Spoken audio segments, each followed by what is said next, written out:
bienvenida a esta segunda edición de los Erasmus Mundus LATAM Talks 2024. Es la primera edición que la hacemos a nivel global, ¿no? Esta es la primera vez, es un experimento que yo quería hacer desde hace tiempo, juntar a varios programas Erasmus Mundus en un solo lugar para poder compartir con ellos, para poder hacer las preguntas que tenemos sobre el proceso de postulación, sobre los tips ganadores, etcétera. Así que estoy muy feliz de estar junto con 3 programas súper chéveres, con EDiSS, con NeuroData y con EMILDAI. Los 3 programas están dentro del clúster de Data, AI and Tech. Todos están enfocados en nuevas tecnologías, en el uso de la data para mejorar los procesos de las diferentes perspectivas, ¿no? Y por supuesto tiene que ver también con inteligencia artificial, ¿no? Porque la inteligencia artificial ha venido aquí a cambiarlo todo y estos programas nos ayudan un poquito a entender más a fondo el uso y también la visión que tienen los programas, ¿vale? Para los que no me conocen y los que son nuevos en esta comunidad, ya, bueno, los que vienen conmigo hace años ya me conocen de sobra, ya han estado seguros en mis charlas, que yo vengo haciendo esto ya por varios años. Yo soy Viviana Rojas y en esta ocasión estamos realizando estas charlas en colaboración con la Unión Europea en Perú, que siempre son muy buena onda con esta comunidad tan chévere de Erasmus Mundus LATAM y nos apoyan bastante en todos los temas de difusión, ¿vale? Bueno, yo soy Viviana y como ya los que me siguen me conocen, soy la fundadora de la comunidad de Erasmus Mundus Latinoamérica y también soy la fundadora de personalbranding.pe, Academia de Becas, Empleabilidad y Liderazgo Digital.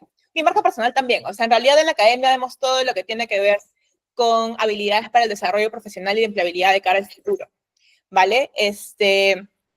Como ya algunos saben, y para los que no saben, les cuento un poquito el background, el contexto de toda esta comunidad.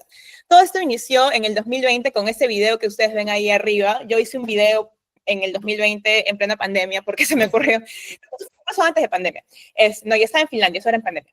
Hice un video acerca de mi experiencia en Erasmus Mundus, de cómo ganar una beca Erasmus Mundus, y ese video explotó. Un montón de gente se interesó por el programa en general, me comenzaron a llegar muchas preguntas, me comenzaron a llegar muchas oportunidades de colaboración con las delegaciones de la Unión Europea.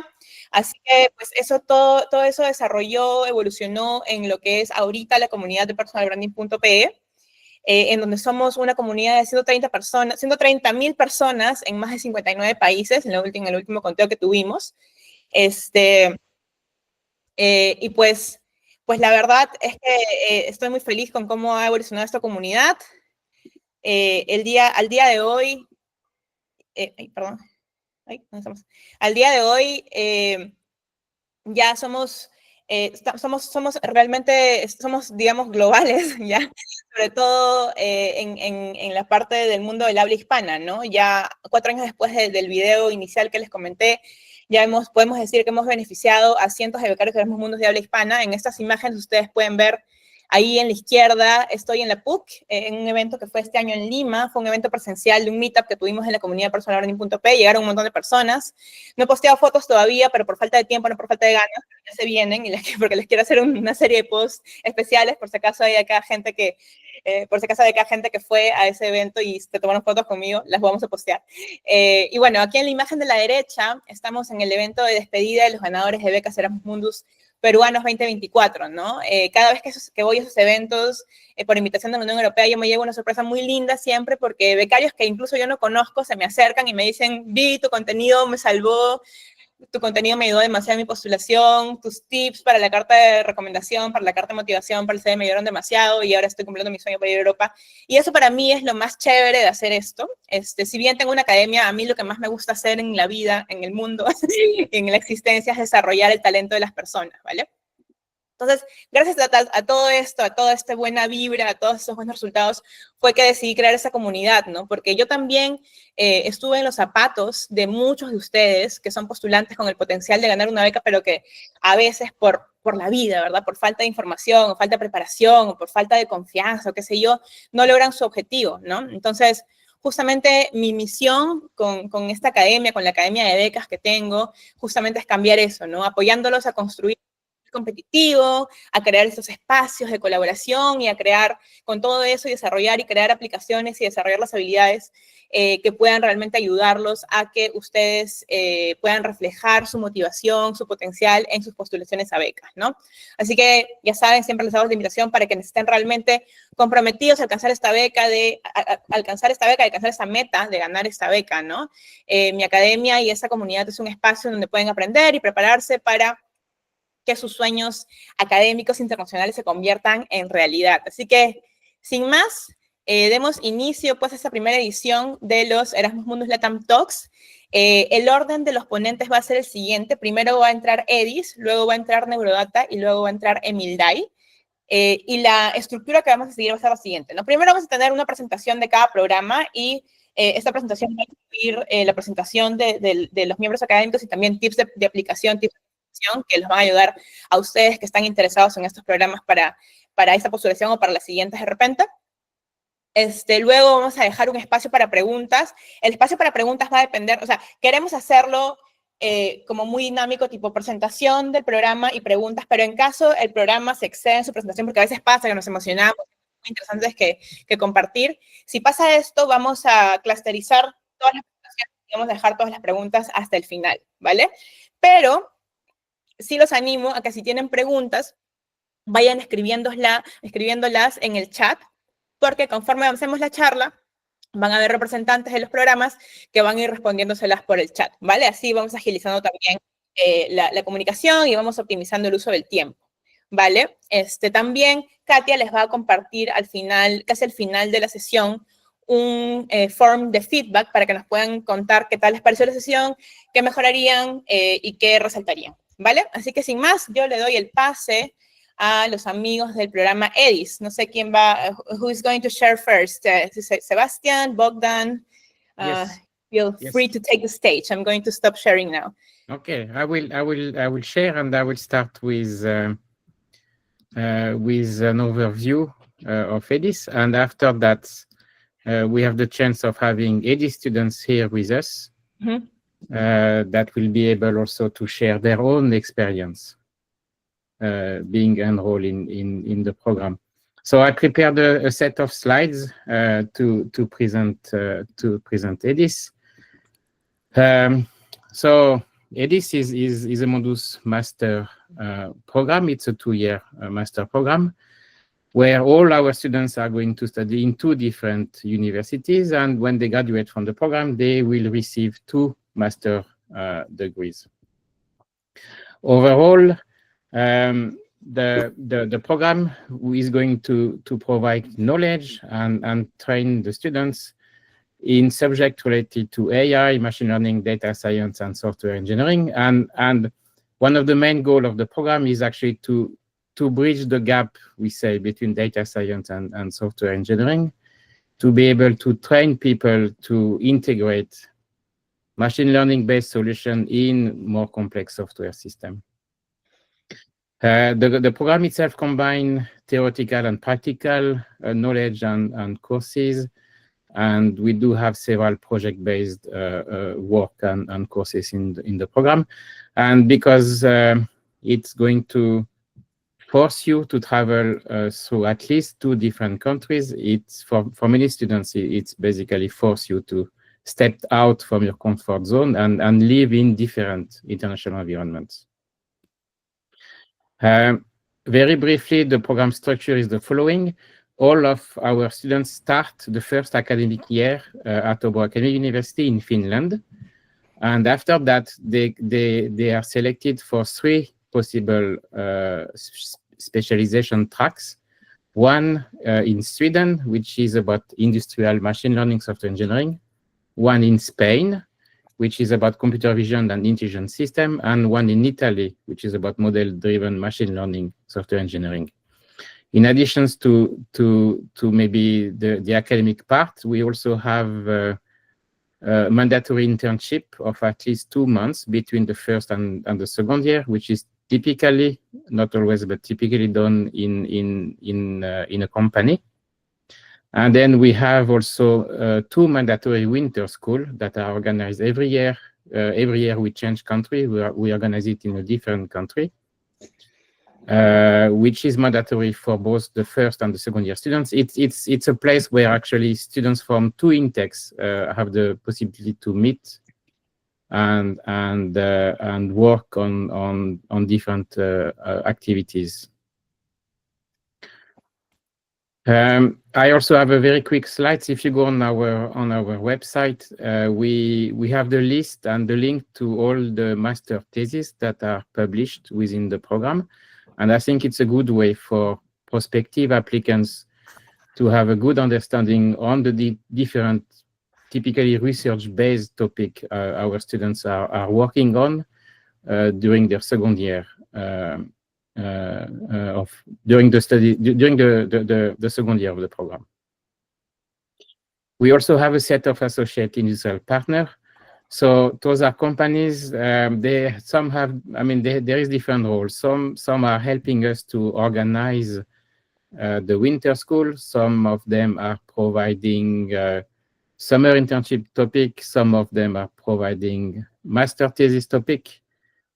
Some of them are also providing guest lectures in one or several of the EDiSS courses. We have an application period that will open in 2 days, actually, on the 1st of November.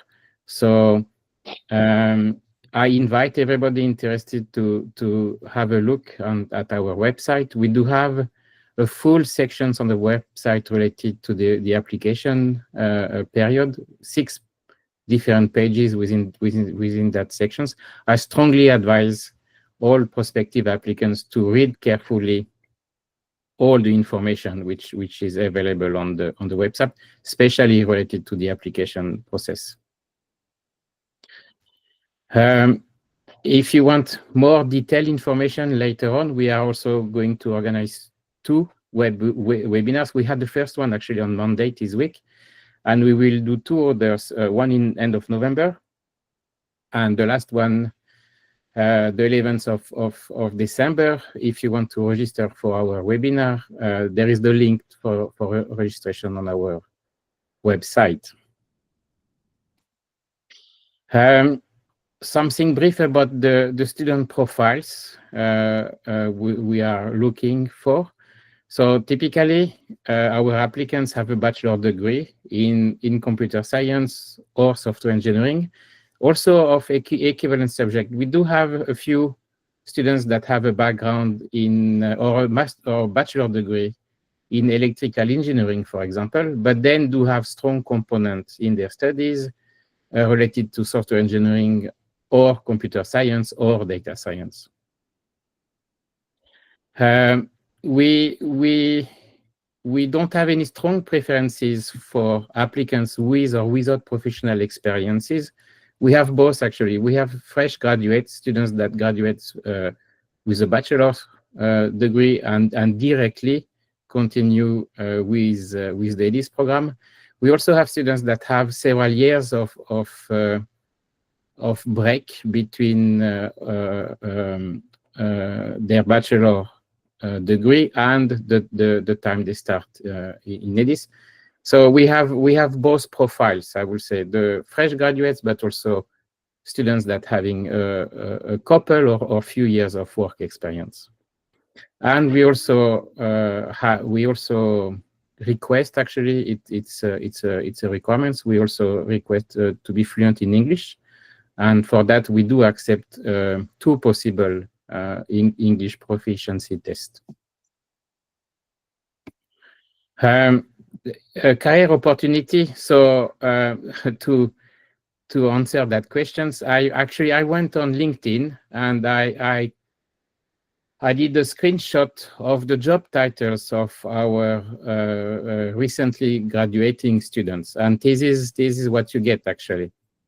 So some have positions related to data science, data scientists, for example, AI, machine learning specialist. We also have more related directly to software engineering, for example, full stack developer.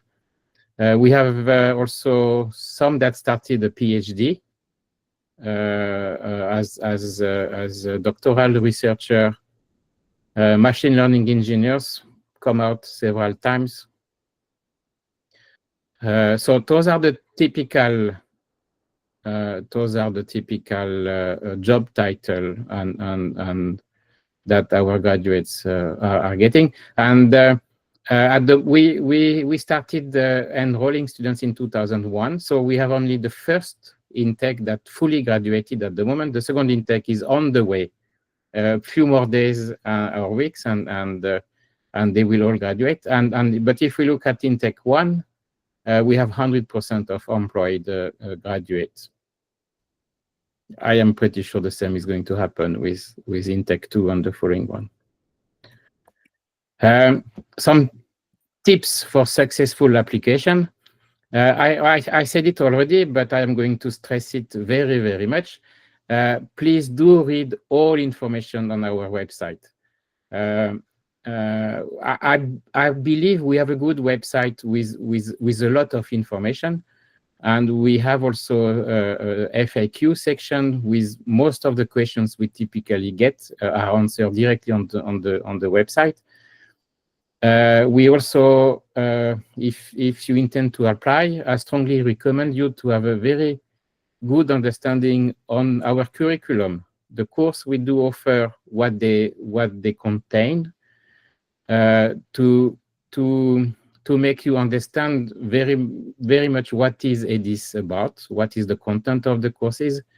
That will help you a lot to have a good application. Have a look at the page about our winter school, because it describes very well what the students are doing in their project course. It has posters, it has video with all detailed actually information about what our students are working on, the type of topics, the type of challenges, the type of problems they are solving.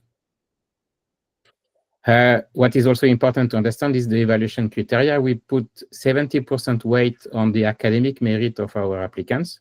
It's very important to understand that most of the points in the evaluation process are put on the academic merit of the application. We ask the applicants to upload a video, motivation video. So my tips there will be to use your own word. Don't ask any machine or AI-based tool to write the script for your video. It's going to be visible, and eventually the reviewer will not enjoy that well your video. So use your own word. Be very honest and use your own word in your video. Something else, if you claim anything in your applications, please provide a certificate or some proof of what you claim in your application, because without that, it's a bit difficult for the reviewer to evaluate your application. And maybe the last tips will be that if you already have, for example, a bachelor thesis, and we have not all, definitely not all, but some applicants that already have co-authored publications, it's always nice and good if the link to those documents, the thesis or papers are provided in the application, because it makes the life of the reviewer more easy to reach those publications. Very shortly, for the fifth intake, sorry, which is a bit a special one, we are going to offer our own scholarship, which is called the EDiSS scholarship. Maybe I don't go too much into detail right now, but if I invite everybody to go on our website, it's very well described. Unfortunately, at the moment, we cannot guarantee a Mundus scholarship for the fifth intake, because we are going to apply for an extension in February. And unfortunately, we will get the result only in July 25. But everybody that will be accepted and will get the EDiSS scholarship will be on the waiting list for the Mundus scholarship. And then as soon as we get the evaluation and the decision from the EU, then we will basically transfer the one from the EDiSS scholarship to the Mundus scholarship. But it's also important to understand that right now, we cannot guarantee the Mundus scholarship. We have very good hope that we will get extended and we will continue as a full Mundus master program, but we cannot give that guarantee at the moment. But we secured from 10 to 15 EDiSS scholarship, which also provide the monthly grant to all students. Yes, that was all for EDiSS. We have a website, we have an account on Instagram, on LinkedIn, on YouTube, and on Facebook. So you can very much follow us different way and have a deep understanding on what are our activities and what we are doing. Thank you. Before we move to some questions, yes, maybe I give the floor now to the students. Carlos that had a set of slides. Yes. Carlos, you can do it in Spanish if you, I think you're from... Yeah, I think for us it would be in Spanish, so it's going to be a little quicker and in flow, you know, but it's good. Give me a second for this. I fully trust you. Don't worry, we're going to say always good things, you know? No worries, if you say something bad, I tell No betrayal here, no betrayal. Okay, so everyone can see it, just to know that it's okay and it's working.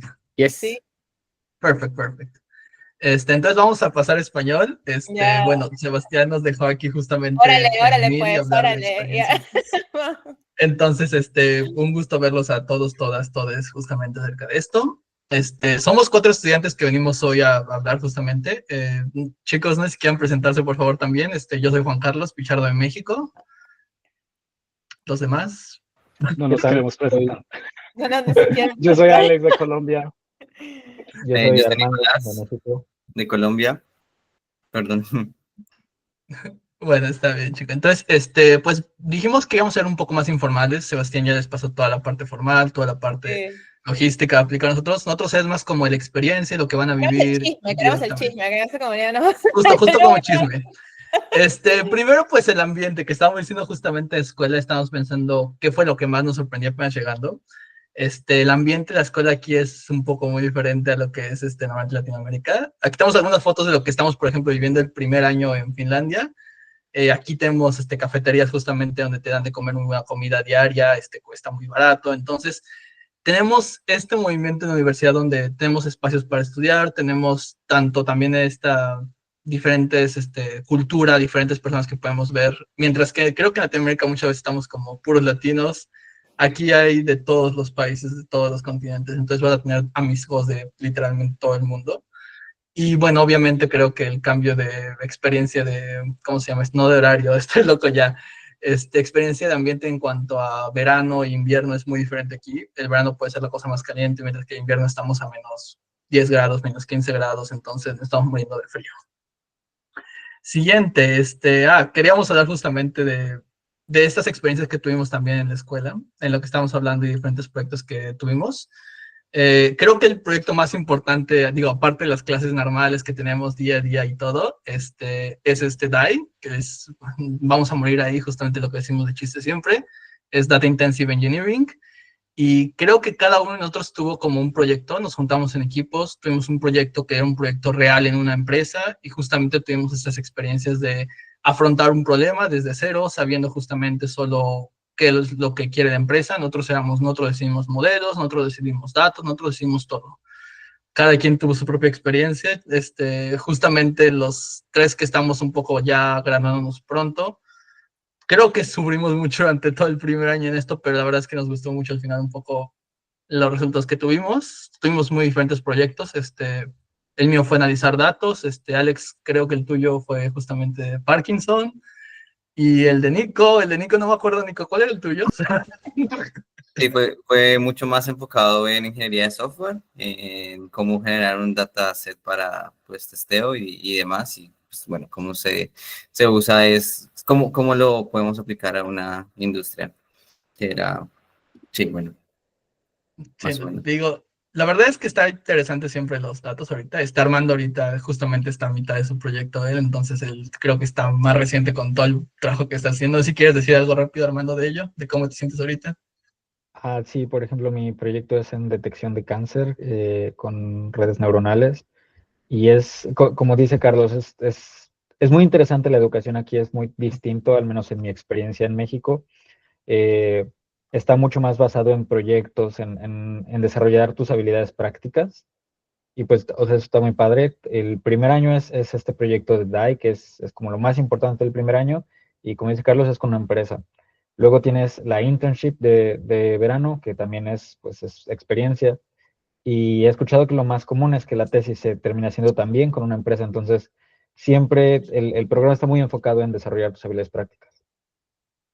Sí, y creo que también se ve hasta eso en las clases, mientras Sí. creo que muchos de nosotros en otros países estamos acostumbrados a diario clases, tal vez 5 horas de clases, 6 horas de clases, aquí justamente las clases son a veces menos, son como 3 horas a lo mucho por día, pero claramente más es tiempo de tú en proyectos, trabajar tú solo, en equipos, entonces es más como más práctico todo este efecto.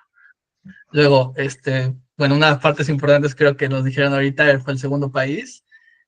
Sabemos que justamente estas maestrías de Erasmus tienen esta cosa muy bonita de estar en diferentes países el primer y segundo año. Y bueno, el primer año es en Finlandia, pero el segundo año también tenemos las 3 opciones, Suecia, Italia y España. Creo que son completamente diferentes el ámbito cada una de esas opciones. Aparte de su especificación y cómo es especial, creo que la experiencia que tuvimos cada uno de nosotros estuvo muy diferente. Me acuerdo yo y Nicolás nos fuimos a Suecia, mientras que Alex se fue a Italia. No tenemos nadie de España ahorita, pero también sabemos que fue muy buena experiencia. ¿Qué continuamos? Bueno, empresas, creo que ya en general lo hemos hablado nosotros todo esto de diferentes empresas. Estas son varias empresas con las que algunos de nuestros amigos y nosotros mismos trabajamos en tanto nuestro internship de verano, que justamente son unos meses de literalmente trabajar, y bueno, lo bueno es que muchas veces te pagan, entonces ya sabes, un dinero extra siempre es bueno ahí. Y nuestra tesis, que también fue trabajar con empresas desarrollando proyectos completos. Y bueno, ya dejemos un poco esta parte medio formal de trabajo y todo. Y bueno, las experiencias que tuvimos donde francamente estuvo más divertido y más todo, creo que empezamos con la escuela de invierno. Ya lo dijo Sebastián una vez, fue este momento donde se juntan los dos intakes, el que está por graduarse y el que apenas entró. Y siempre este lugar va cambiando. Primero fue en Finlandia, después fue en España, en Suecia, el siguiente va a ser en Italia y así se va a ir rotando cada vez. Creo que aquí tenemos algunas fotos de nosotros haciendo puras tonterías. Entonces, no sé si quieren decir algo ustedes, chicos, de esto que tengan. Sí, o sea, digamos que era mucho más enfocado hacia presentar todos los proyectos de los que Carlos había explicado en DAI, en este curso, pero pues realmente todo lo que está alrededor es como un adicional al programa porque pues podíamos tener la oportunidad de experimentar esto con con los pasados intakes y pues ir a otro lugar básicamente pues con el programa. Entonces pues es una experiencia, la verdad que muy divertida. Sí, creo que todos nosotros estamos siempre esperando, bueno, esperábamos ya que nos vamos a graduar algunos, febrero, para poder viajar a algún lado y juntarnos como todos. Es como nuestra semana de escape donde está la parte de los proyectos, pero también está esta parte de disfrutar un poco. Obviamente creo que la cultura es muy importante, que hablemos de la diferencia que hay con Latinoamérica en general. La cultura aquí es completamente diferente y se ve en la cultura europea. Y aquí tenemos varias fotos de cosas que tratamos y probamos a hacer durante nuestros años aquí. Tanto aquí en Finlandia tratamos justamente de saltar en estos lagos congelados. Vas al sauna, te pones un poco caliente y después te saltas al lago, te congelas y literalmente estás muriéndote de frío ahí. Pero creo que estos momentos son como los divertidos de nunca vas a poder vivir esto en Latinoamérica normalmente. Es como salir a tu zona de confort, probar nuevas cosas, probar a hacer nuevas experiencias. No sé si tengan alguna que recuerden mucho, chicos, que sea como especial. Ah, yo puedo mencionar dos cosas. La foto que está en la esquina inferior es, digamos, una caminata que se da pues entre la nieve, entonces es como muy mágico estar en el bosque, pero también caminando a la vez con nieve y pues realmente el aire que se respira aquí y pues como que la sensación es como que es muy chévere, ¿no? Es como que es muy puro, ¿no? Se siente como esa conexión con la naturaleza y pues claramente Finlandia es un país que está pues muy conectado con la naturaleza, digo yo. Y la foto que está en la esquina inferior derecha, que es como el crucero, es algo que de pronto para nosotros en nuestros países es algo mucho más exótico, pero aquí simplemente es un medio de transporte, digamos, la forma más fácil de ir desde la capital Helsinki hasta la capital Tallinn de Estonia es yendo en bote, yendo en un crucero, y pues prácticamente es como un centro comercial dentro de un barco. Pues la verdad, a mí me parece impresionante todavía, y sí, cosas así. Alex, ¿tú tienes alguna que recuerdes rápido? O también tu hermano, algo que digas ahorita. No, pues Ah, yo no sé, yo diría que... Dale, Armando. la verdad, yo llevo 3 meses en Finlandia, yo estoy haciendo mi primer año y de lo que voy aquí he probado cosas como el sauna, que es una experiencia muy interesante, un dulce llamado salmiakki, no lo tengan cuidado. Este, Horrible, horrible, detesto el Es salmiakki. horrible. la naturaleza en Finlandia es impresionante. A mí me gusta mucho escalar, hiking, vaya, acampar. Y nunca pensé lo distinto que puede ser un bosque entre México y Finlandia. Mi primera experiencia en el bosque aquí fue ir a recoger hongos, me hice una sopa con ellos, me salió muy bien. Entonces, tienes mucha oportunidad de experimentar la naturaleza en un sentido en el que creo que en México no me había tocado hacerlo de la misma forma y es muy bonito. Finlandia tiene esta ley. Excuse me, Sebastian, what's the name of the law that allows people to explore the nature? Every man's right. Yeah, Every man's right. exactly. Y bueno, se basa en la idea de que todos tenemos el derecho de explorar la naturaleza en el territorio finlandés. Y vaya, al menos yo hasta ahora he sacado mucho provecho de eso. Es una experiencia muy bonita. Si queremos continuar esto, creo que la parte más importante de todo esto, hemos hecho muchas amistades. Y la verdad es que Dijas siempre son personas nuevas con las que apenas llegas a conocer, llegas con el intake, es tu intake, se vuelve tu familia a veces, ya sé, es lo más cursi del mundo a veces, pero se vuelven como tu familia muchos y son muy cercanos, pero también con otros intakes puedes tener varias amistades y también con literalmente cualquier estudiante extranjero.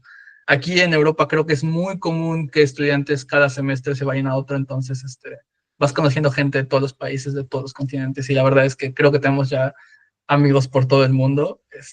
Creo que ya ni siquiera podríamos contar qué países son, literalmente ya son todo el mundo que tenemos. ¿Qué más tenemos? Bueno, ya aplicar a EDiSS, chicos, por favor apliquen a EDiSS. La verdad es que es una experiencia increíble. De mi parte puedo decir lo que me ha cambiado mucho la vida y ha sido muy diferente. Después de estar en México, venir aquí y hacer toda una vida completamente, te cambia mucho tu pensamiento. No sé si quieren decir últimas palabras, chicos, alguna cosa.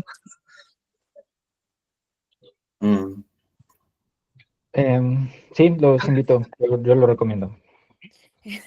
Aprobados a los 10 estudiantes. de 10.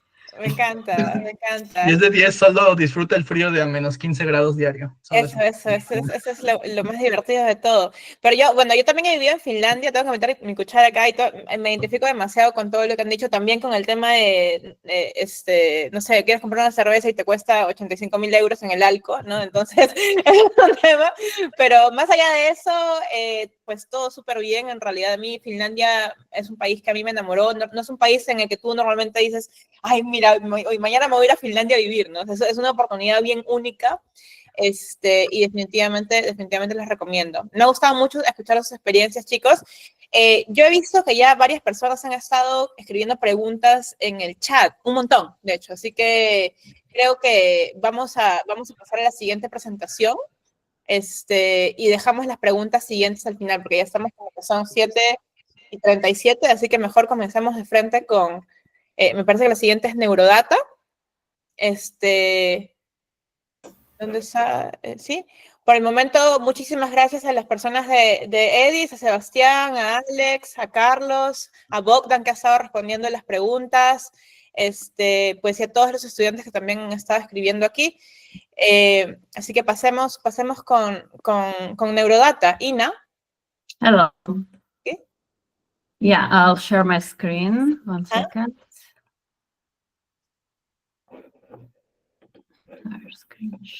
Aplausos para Eddie, gente, por favor, a ver, manden sus reacciones, aplausos para Eddie, corazones. Okay, so everyone is able to see my screen. Cool. See, yes, we can see you. No, Ina. I'm just saying upfront that I do not have another person with me, so I won't be able to attend to the questions that are addressed to me in chat for now. But I would be happy We to can take- do it. We can do it spoken later, no problem. Exactly. So I'll start with the need for this program. So the need actually is consequence of classic education. So brain is very complex organ. It consists of almost 100 billion neurons. And of course, the number of connections is several orders of magnitude larger. And so basically neuroscience came to the stage where to understand the whole circuitry and the communication and functioning and eventually the phenomenon of the mind produced by the brain, you will have to analyze enormous amounts of data. Classic education usually was provided to neuroscientists via neuroscience tracks, and it didn't involve a lot of data training. And the way to actually engage people with data science background was to get PhDs, which came from physics, mathematics, but they lacked knowledge in neuroscience, which basically hampers understanding of what they're analyzing at the same, I mean, they could analyze with the same methodology, maybe complex bank systems or economic models. And so there was a need to create a track that basically combines deep knowledge in neuroscience and synergistically provides data science oriented toward neuroscience understanding, so data science knowledge, which will give specific insights. So that's basically was the need for creating this track as a master program. And program basically attempts to provide multidisciplinary approach to neuroscience and studies the brain on multiple levels. So starting from neurons and going to networks and ending up with eventually behavior in the human mind. So this is a relatively new program. So we just now had our second intake. Our first intake is now finished the first year and moved to the second year. So I'll talk a little bit about the structure of the program. Program is a consortium of 6 partner universities: Bar-Ilan University in Israel, University of Lisbon, basically Technical Institute of University of Lisbon, IST, Instituto Superior Técnico, Free University in Amsterdam, which means Free University of Amsterdam, Padova University, EDiSS University in Finland, and Zagreb University in Croatia. So first year, all of the students start to study at Bar-Ilan University in Israel, and they basically get basic neuroscience and data science training. And also we encourage our students, though they don't engage in the thesis work yet, but we encourage all of the students to join our Brain Research Center at Bar-Ilan University laboratory so they could integrate better into research and also student environment. The first year of the program is followed by mandatory summer school at Zagreb University, which I will mention in a few slides from now.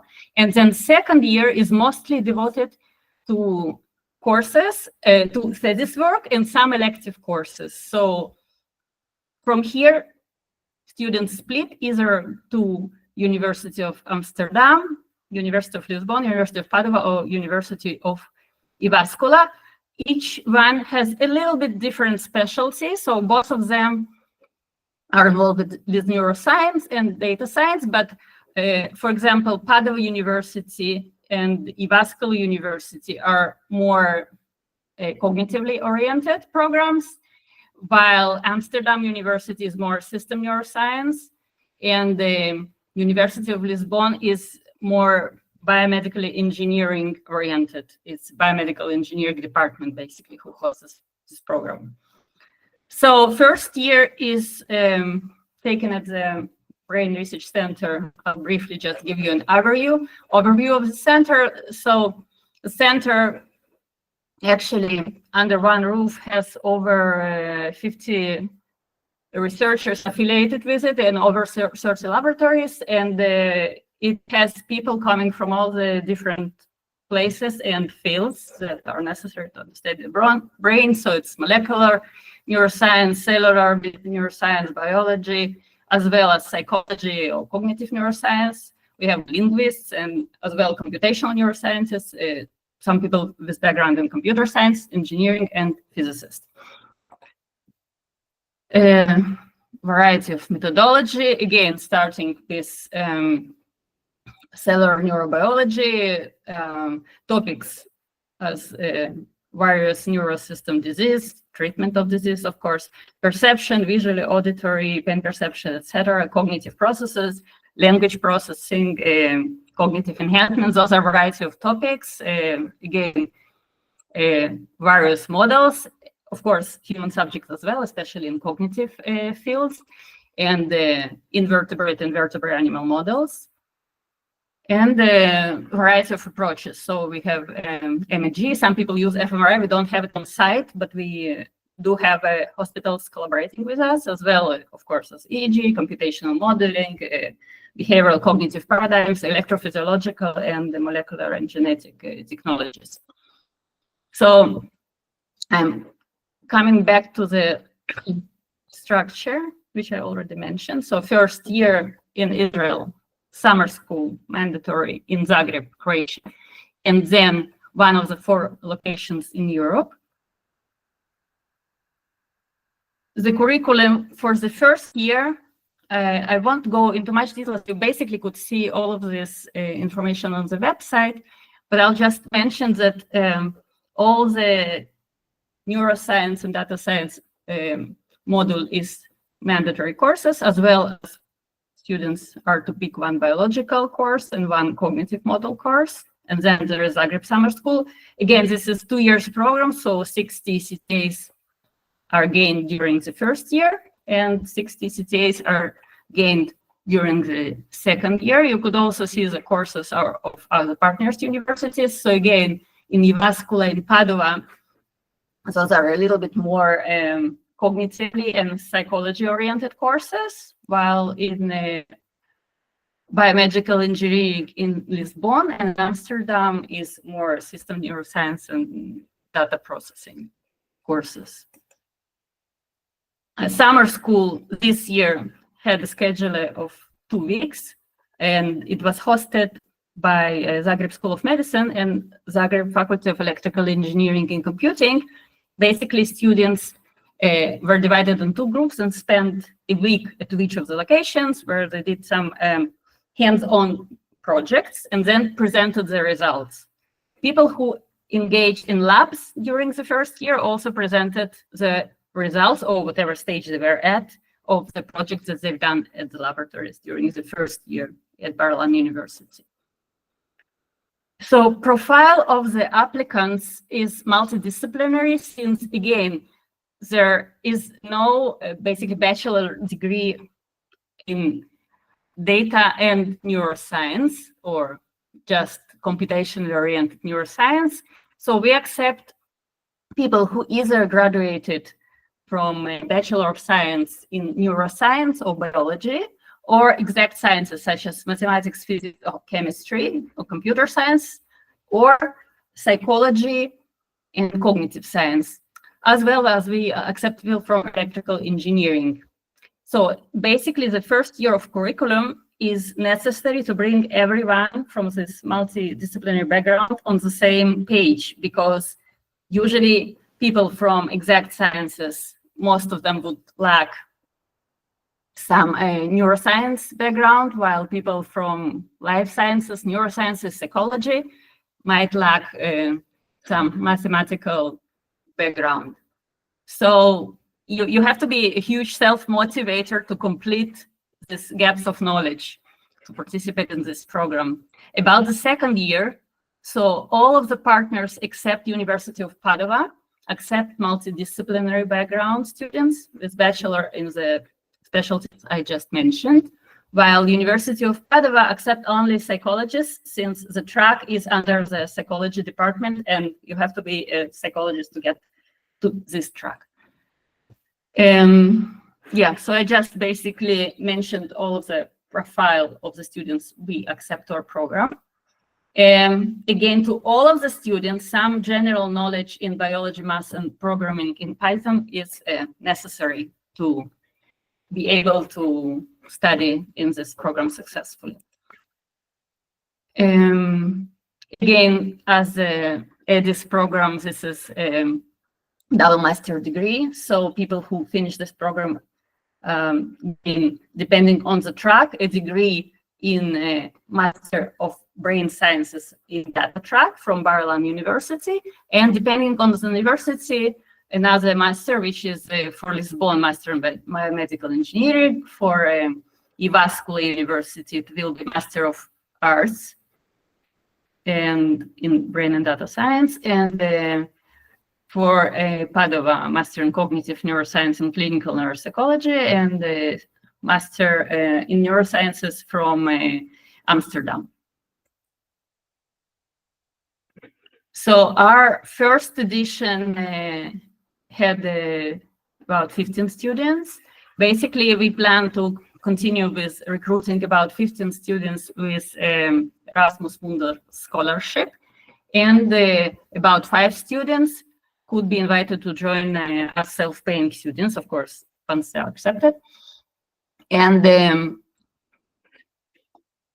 we could provide, depending again on the situation, we could provide some local scholarships, not Erasmus one, but smaller ones, and maybe tuition waiver at Bar-Ilan University, again, depending on the situation each particular year. About career opportunities. So we yet to have graduates from this particular program, I mean, in Erasmus setting, but just from graduates that we already had at our Bar-Ilan data science, brain science, data science track, we had people continuing to academy, I mean, to PhD and pursuing academic career. People in high-tech, neurotech, technological, innovation, medical device companies, medical research, especially image analysis, etc. Again, healthcare as well, education, and government bodies like decision makings for science and stuff like that. So I'll just show you some of our students. Apologized, most of this is in Hebrew, but you could just see places where people continue to work. So research scientists at Mass General Hospital, a lot of startups and different companies like Medtronics. It's a conglomerate of international scale. And a lot of brain science or brain tech related companies. And sometimes analyzing data on maybe some commerce technologies, so not necessarily neuroscience related. So this is just a little snip. We had more of those, of course. You could see it on our website at the Brain Research Center. And once we have alumni from this program, which will happen in a year, first graduates, then we could share more. For successful application, I would say all the information is on our website. And this is just a list of stuff you need to provide. You could find it there. We gave up on essay because ChatGPT writes very nice essays. So scientific and academic merit is, I would say, huge part of this application, but also about 20% or 25% is given to interview, where you could basically tell about yourself and talk with the academic committee. So the first cut is done basically on academic merit, and then certain amount of students are invited for an interview, and then from this amount of students, once the committee decide, they part of them are accepted to the program. Again, about 20 people per year. That's our expectancy. And language requirements, again, are at the website. So Yale, TOEFL, Cambridge. Some exemptions could be made for students who provide the degree program is documentation. The degree program is taught in English, and if there are native English students from certain countries. Our website will be open for application starting in 2 weeks, about 2 weeks, November 15, and it closes on February 5th. You could follow us. I mean, all of your questions are welcomed. You could refer them to this email of the program, the website, the Twitter, Facebook. You are welcome to follow us. And that was it. Okay, thank you very much, Ina. Very interesting presentation. I just have one question before going into the questions from the audience. Si alguno de los presentes tiene preguntas, vayan preparándolas, vayan levantando la mano. Vamos a dejar unos minutos para Sina, ya que Sina no tiene ahorita estudiantes con ella. Vamos a tener tiempo para poder preguntarle, pero yo primero quiero preguntarle algo. I want to first ask you something, Ina. My question coming from your presentation would be about the interview, right? Since you first make a cut out of academic merit, and then you make I understand the interview after that first cut, right? So what is it that makes a candidate stand out in the interview, or what are you looking for in a candidate? How would you recognize the characteristics that you would say, yeah, this is a candidate that I want to have in my cohort during the interview?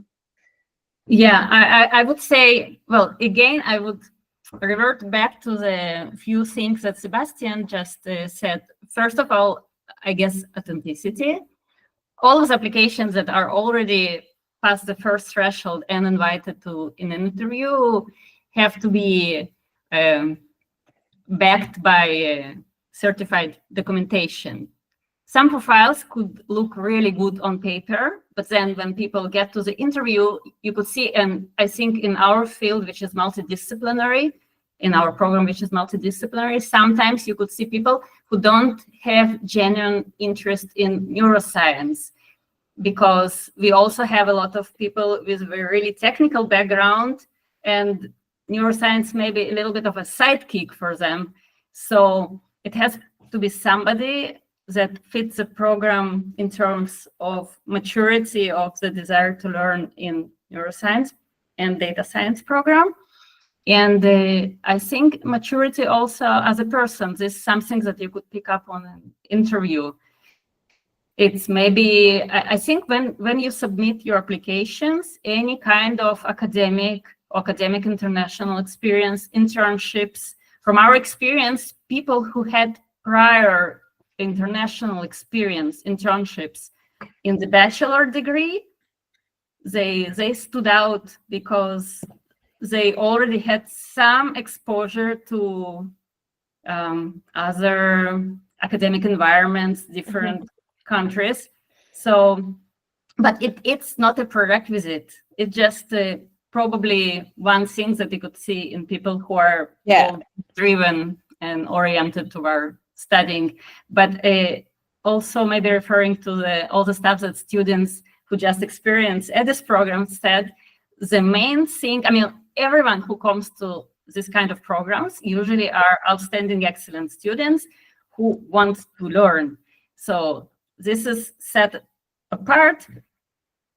Huge, I think, importance of these programs is creating friendships and experiences, different places where people do science. So it's like science-oriented community, but also from people all around the world. So this is huge importance of the program as well. I see it like this. Yeah. So at the end, yes. I mean, you can have the best grades, but at the end, is your motivation what really makes you stand out, right? Like, and how really interested are you in the topics of the program, and actually I always say this to my students, right? Like for Erasmus Mundus programs, you really have to have an interest in your field and of improving your field from a certain perspective. You know, you can choose your perspective. Every field has a lot of perspectives where you can choose from, but it's really important that you really want to make a difference or kind of upgrade the field from your possibilities. So I think that is very valuable.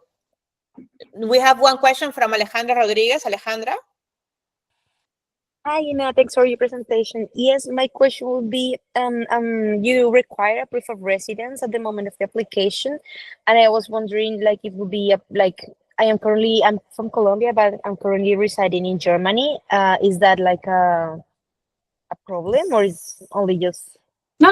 knowing where I'm living? Just you apply as a Colombian national. Then the fact that you're living now in Germany, I think it does not interfere with anything. Okay, thank you. Great. We have another question from Sofia Massa. Hello, can you hear me? Yes. Hi. Okay, thank you for this opportunity. Hi, Ina. So Hello.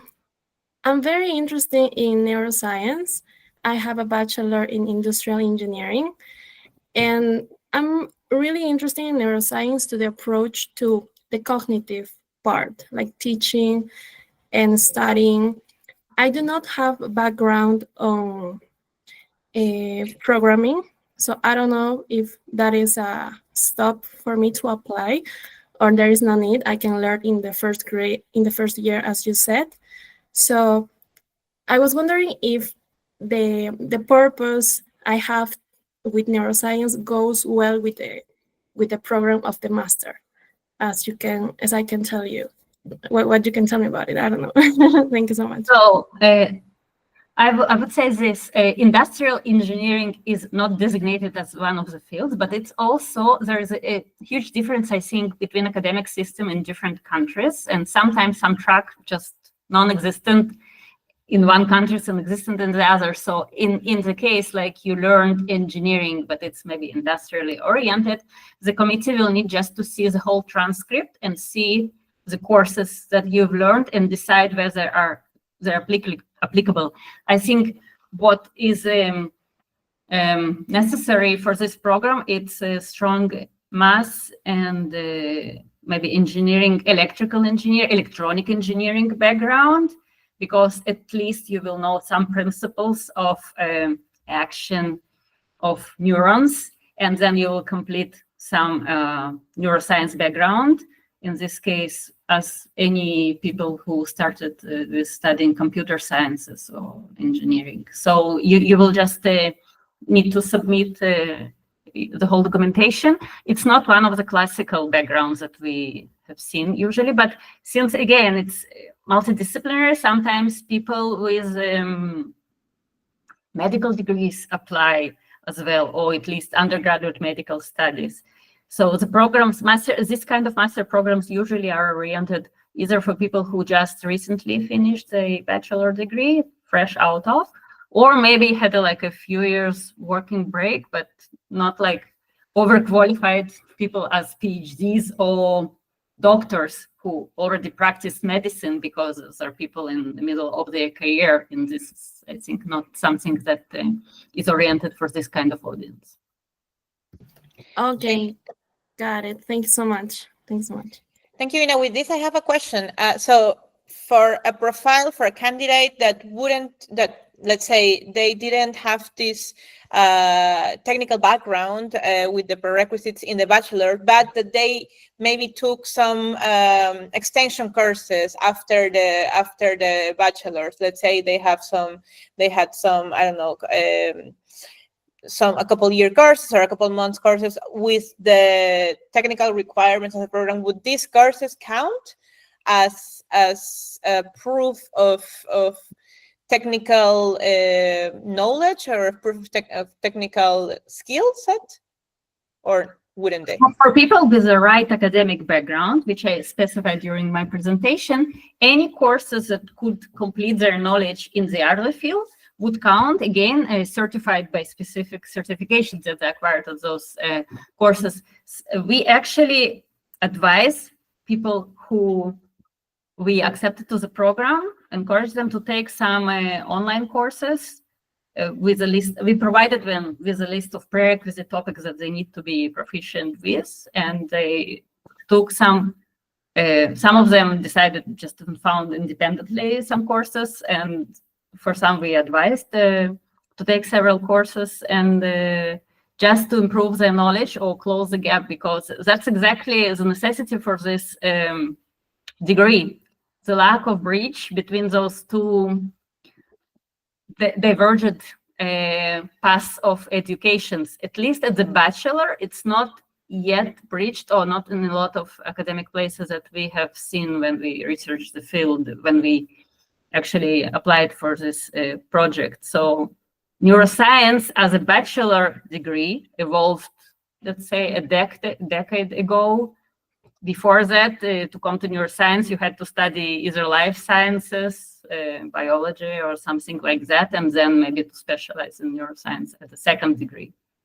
So yes, and this year, as we learned some lessons from the first year program, we also provide some in parallel to the curriculum, not as a part of the curriculum, but provide some complementary courses during the first semester that could close this gap, and not to be counted towards the CTS, but just to provide some knowledge for the courses that will be taken during the second semester.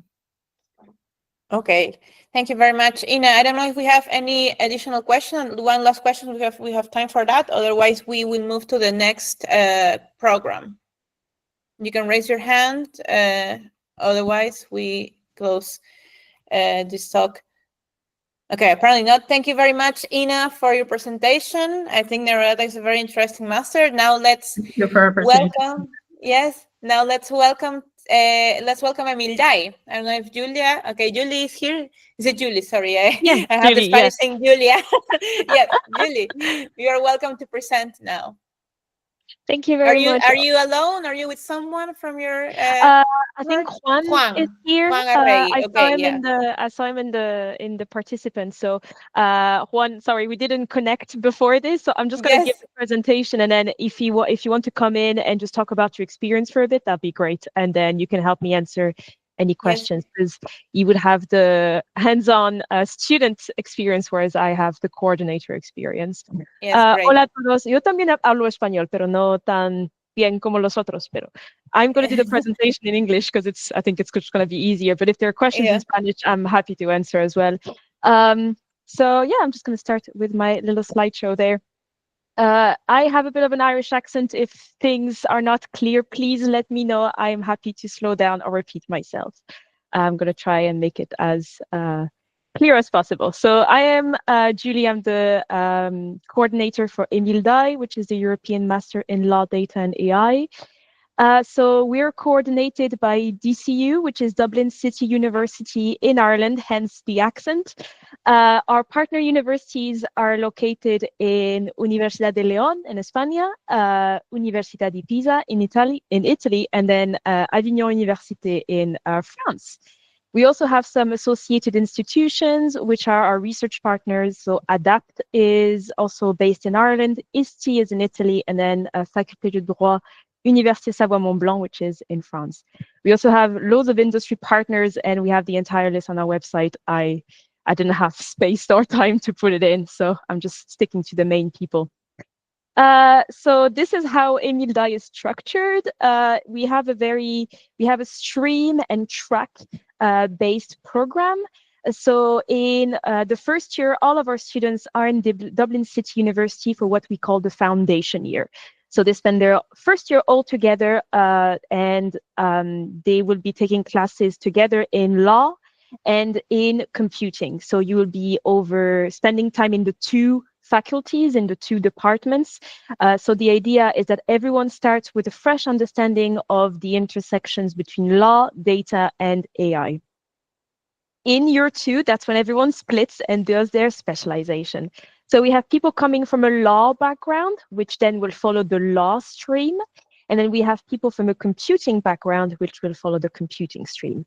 Law students will do two mobilities. They will spend one semester in either Avignon or León, and then they will all finish in Pisa for a semester on law and ethics of AI. For the computing stream, they will spend the entire second year in either Avignon or León.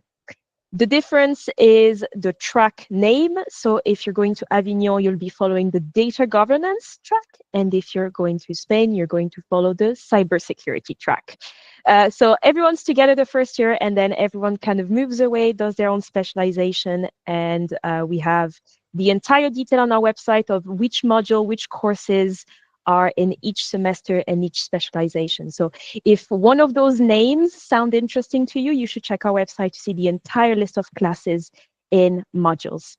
Yeah, so I see in the comments people already guess if you're going to Avignon, you will be requested to speak French. And if you're going to Leon, you'll be requested to speak Spanish. I'm going to go into the entry requirements there, but your language proficiency might narrow down the tracks you're eligible for. So just keep that in mind. Okay, so that's where I go to actually, it's a good segue to my next part, which is the entry requirements.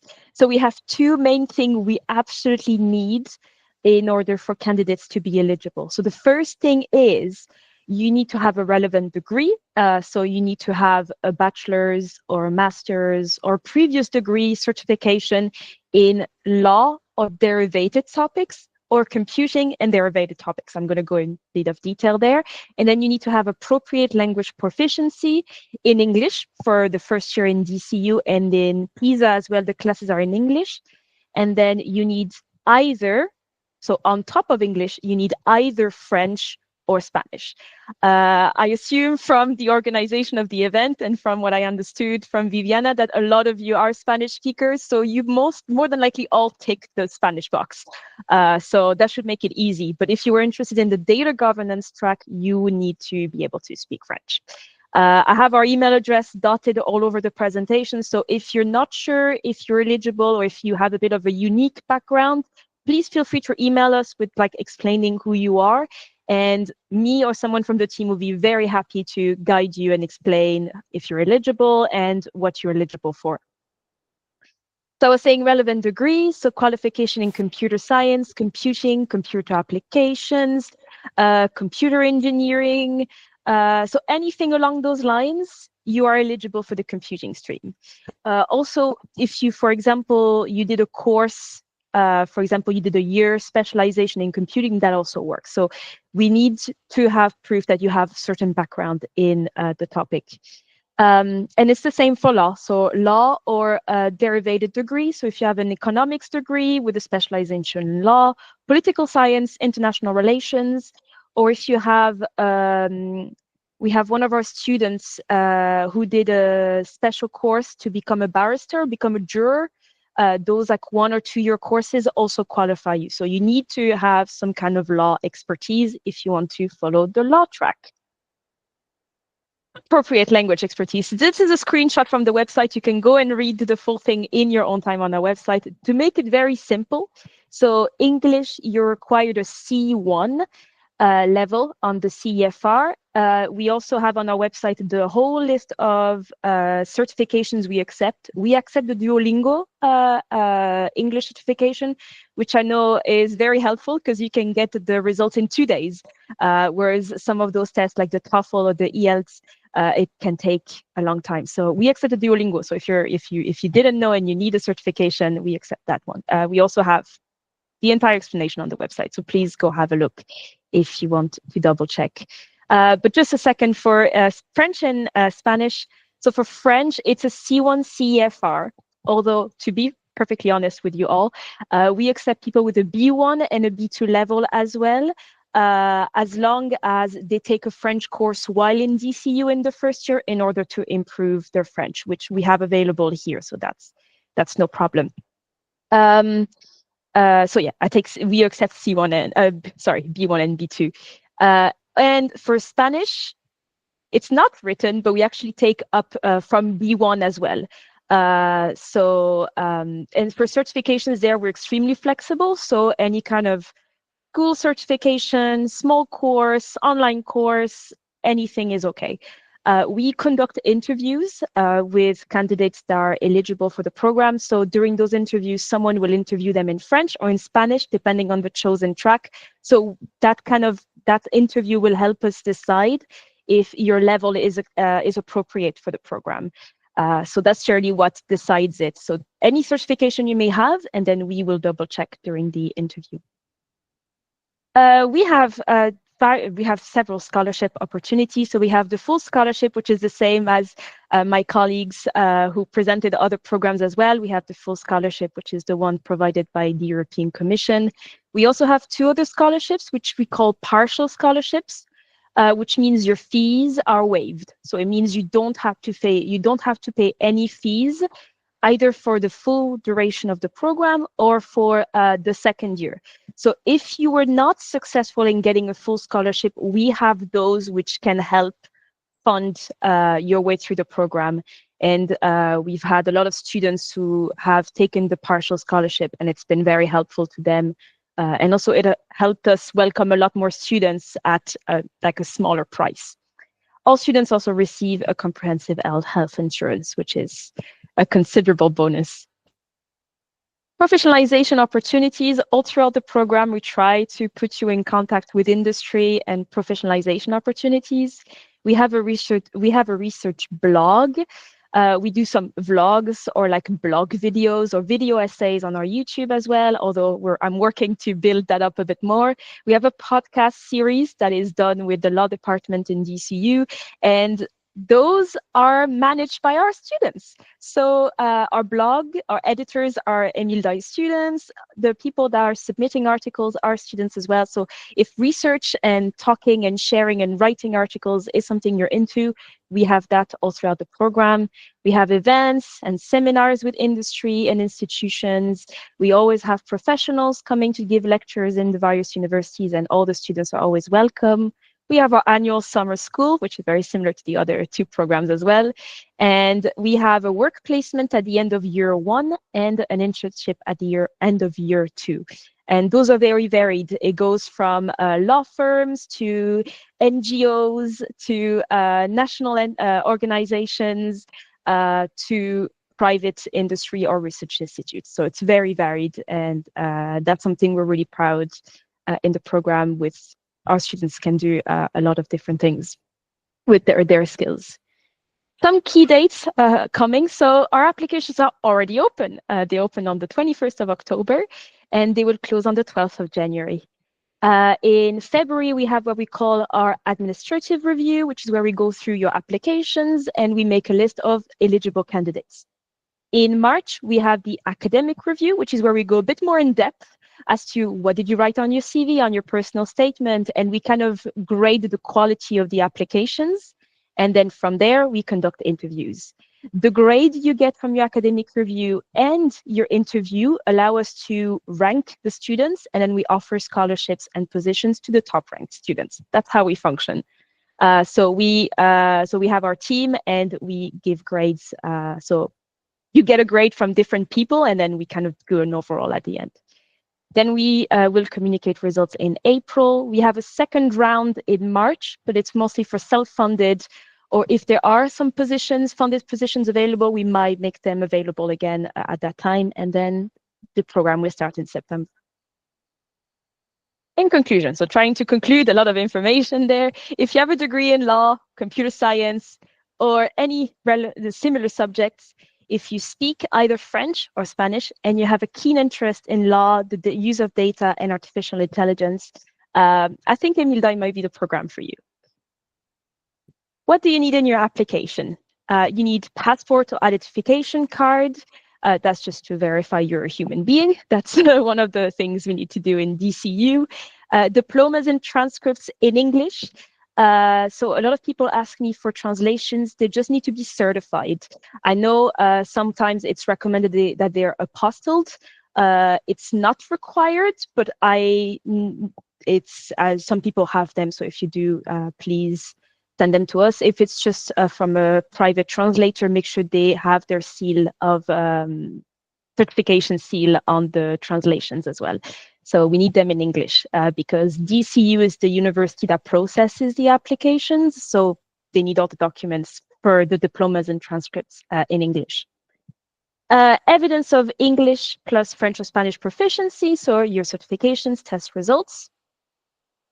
CV, we prefer the Europass style CV, but we accept other forms of CV as well. Depends on what you have.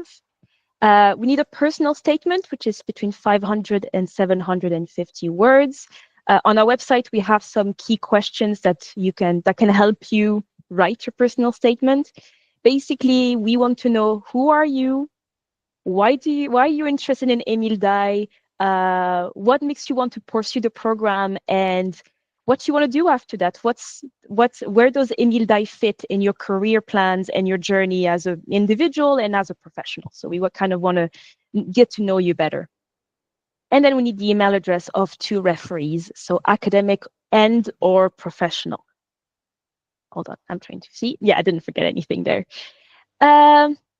We have also an upcoming information session where we'll go a lot more in detail about a lot more, because here I'm trying to squeeze it all in the 20 to 30 minutes. But we have our own information session, which is on the 21st of November at 10 a.m. GMT, so Central Dublin time in this case. We'll have another information session in December, but we haven't decided when, because I want to try and make it available for people in different time zones. So it might be maybe an afternoon session. It will be all on our website and on our social media, so please stay updated if you can't make that one. So yeah, I was saying main points of contact is our email address, info-emildai@dcu.ie. Our website has loads of information, so it's just emildai.eu. And then we're on Facebook, Twitter, well, X, Instagram, and LinkedIn.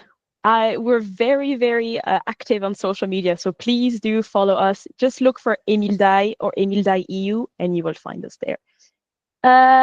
I see there's a couple of questions there. I don't know if I have time to take any, so you can tell me, Viviana, how we're doing on time.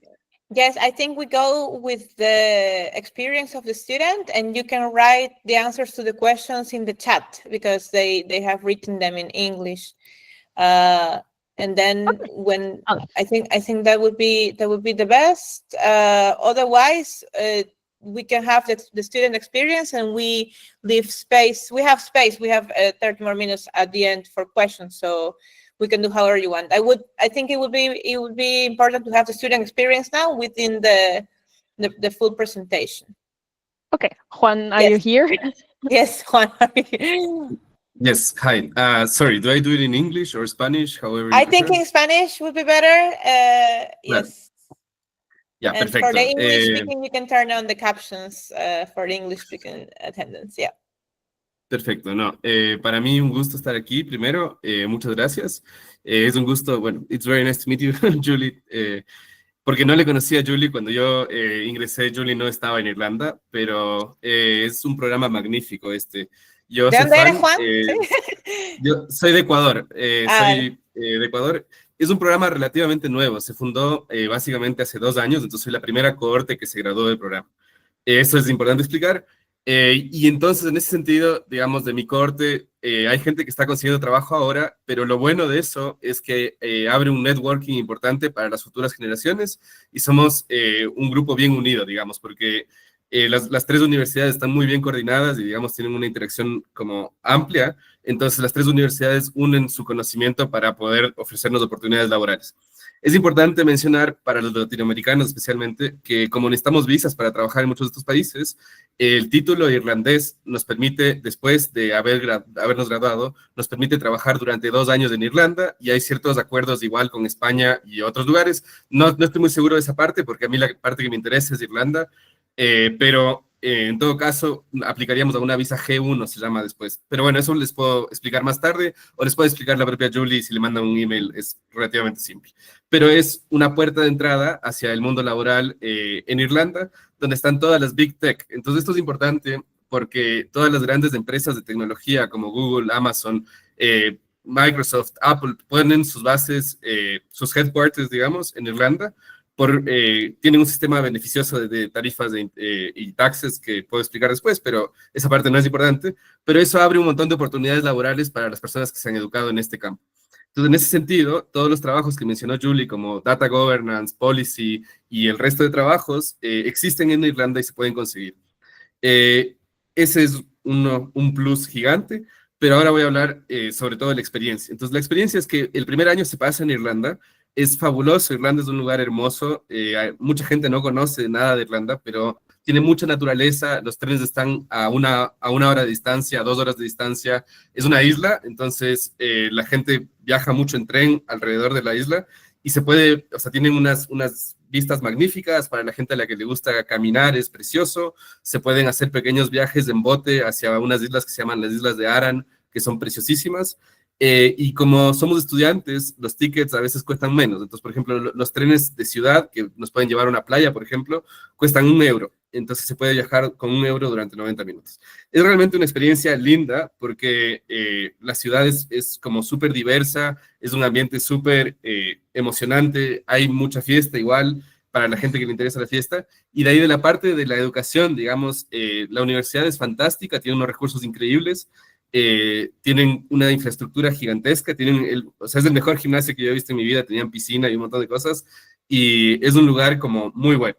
Lo que sí es importante que sepa la gente que viene del lado, digamos, legal, porque yo soy abogado, es que hay unas clases que involucran una parte de conocimiento técnico. Entonces, no es que es súper avanzado, pero es para que podamos entender cómo opera la inteligencia artificial, por ejemplo, y entender cuáles son las funciones técnicas. Entonces, en ese sentido, las clases están diseñadas para que ustedes puedan, primero, aprender sobre cómo funciona la Unión Europea, cómo operan las instituciones europeas, cómo funciona la protección de datos dentro de la Unión Europea, y todo el primer año está enfocado hacia ese lado, digamos, y aprender las bases técnicas de la inteligencia artificial.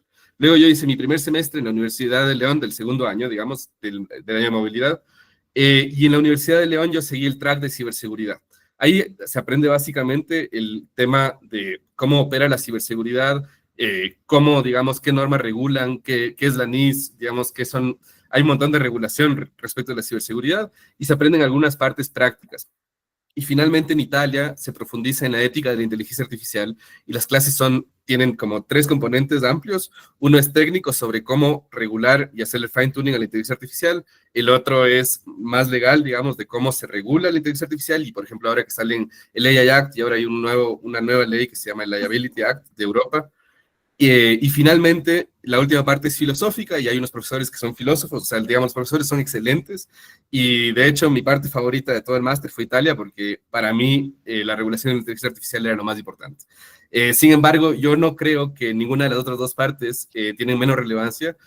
Para mí la protección de datos se volvió algo súper relevante, porque es lo que alimenta toda la inteligencia artificial. Entonces el programa está muy bien pensado, o sea, es decir, la manera en la que se correlacionan los diferentes temas que van tocando, es excelente, y luego eso nos permite después especializarnos, o sea, nos da un conocimiento especialista en las 3 ramas diferentes, o sea, en la ciberseguridad, en la protección de datos y en la inteligencia artificial y la regulación.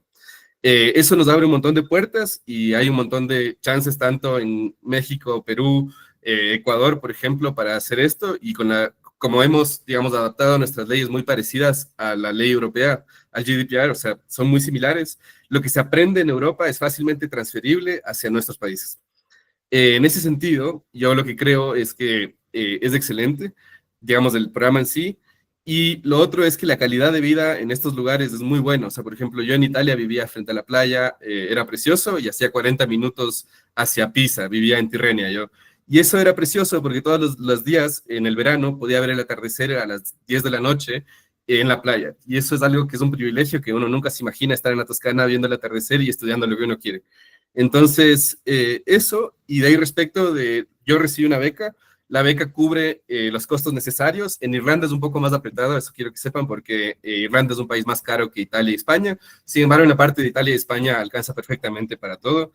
De hecho, me enamoré en el programa y tengo una novia sueca con la que me voy a casar, entonces como es fabuloso el programa, a mí este es el programa que me ha abierto la vida, y le recomendaría a cualquier persona que lo persiga, digamos.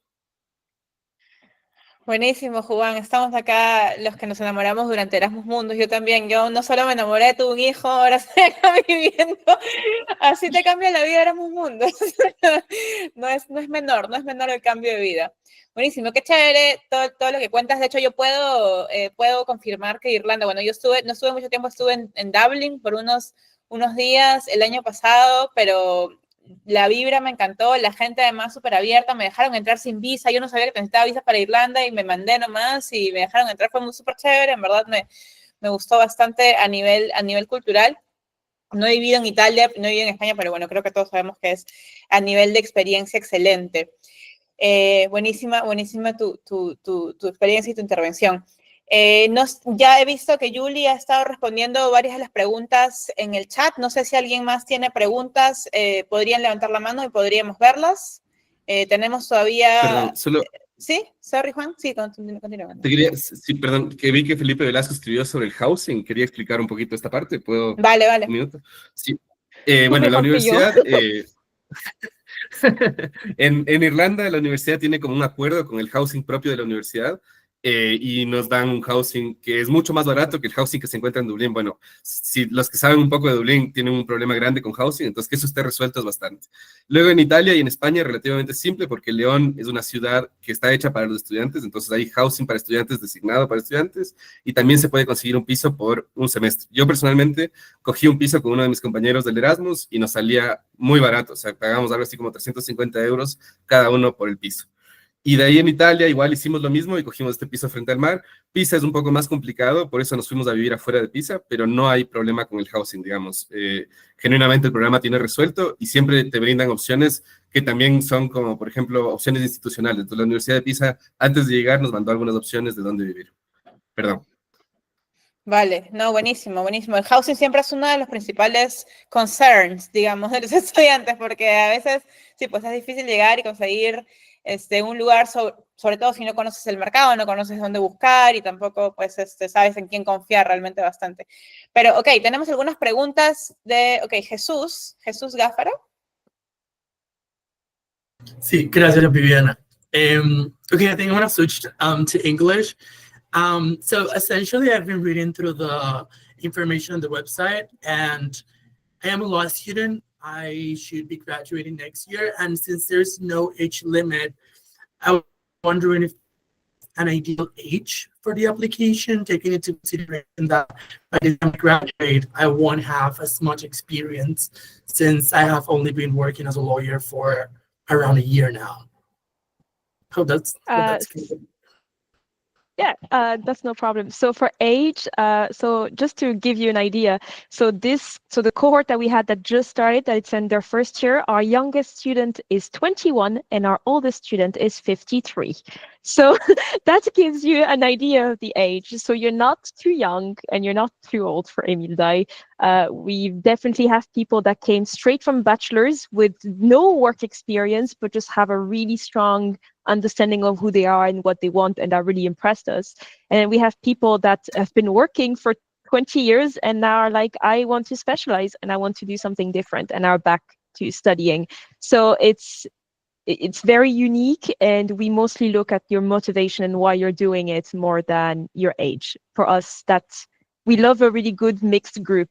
I think for Juan's cohort, they were all about the same age, but it's kind of changing in the newer cohorts. We have a bigger range of people there. So don't think this is a bad thing. This is a good thing. We love different ages and experiences, and everyone kind of helps each other. It's pretty cool.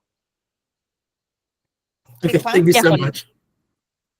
Sí, yes, sorry. Jesús, bueno, yo te voy a hablar en español. Hay algunas, digamos, hay un gran rango de edades en las que estábamos. Por ejemplo, yo, esta es mi tercera maestría que estoy haciendo, pero había gente que vino desde el undergrad, o sea, directo desde cuando era estudiante de pregrado. Entonces, en ese sentido, no hay ningún problema y de hecho hay muchas oportunidades para la gente más joven, porque los trabajos suelen preferir gente que es mucho más joven una vez que sales del masterado. Entonces, no te preocupes por ese lado.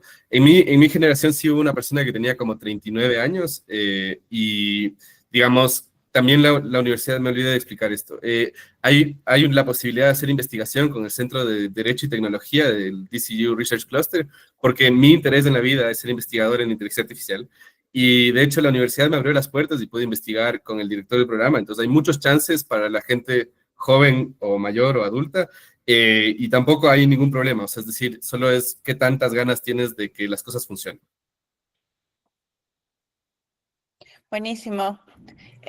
¿Tenemos alguna otra pregunta para EMILDAI? Si no, pasamos a EDiSS. Sé que varios están escribiendo en el chat, también pueden escribirlos por el chat. A ver. Ok, nadie más levanta la mano para EMILDAI. Ok, ¿alguien tiene alguna pregunta para EDiSS? Que nos quedamos cortos al inicio con las preguntas, o no sé si ya todos escribieron sus preguntas en el chat y ya las respondieron. Si es así, pues está muy bien también. Si no, vamos a leer algunas de las preguntas que están aquí. Ok, acá dice, Daniela Duvalle, dice, my question is for Juan. Is it possible to take the program without working for your previous company, considering it's a full-time program? Is it possible to live, especially in Dublin, only with the full scholarship? Ya, bueno, yo sí voy a responder esta pregunta.